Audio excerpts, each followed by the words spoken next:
Welcome to Rekha home kitchen. இன்றைக்கி நம்ம செய்ய போகிற டிஷ் என்னன்னு பார்த்தீங்கன்னா மஷ்ரூம் தொக்கு.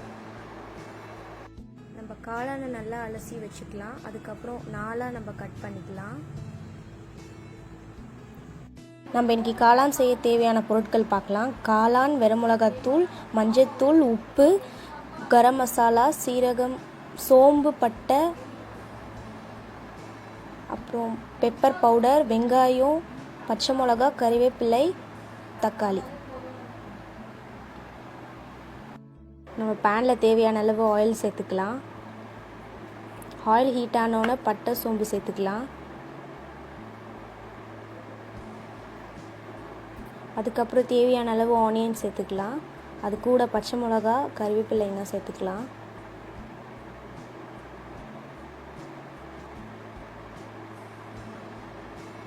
இந்த ஆனியனை நல்லா வதக்கிக்கலாம்.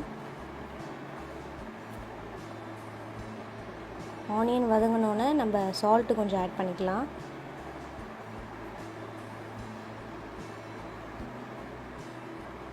அதுக்கப்புறம் கொஞ்சம் தேவையான அளவு டர்மரிக் பவுடர் ஆட் பண்ணிக்கலாம்.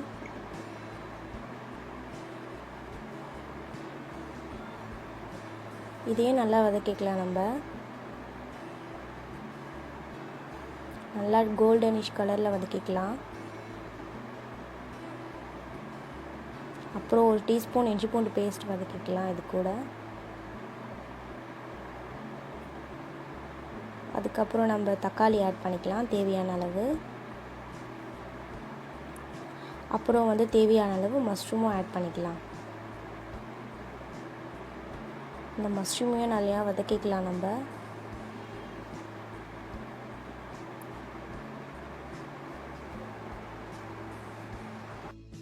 இந்த மஷ்ரூம் நல்லா வதங்கினோடனே மிளகாத்தூள் ஆட் பண்ணிக்கலாம். வெறும் மிளகாத்தூள். அது கூட கரம் மசாலா தேவையான அளவு ஆட் பண்ணிக்கலாம். அப்புறம் ஒரு டீஸ்பூன் குழம்பு மிளகாத்தூள் ஆட் பண்ணிக்கலாம்.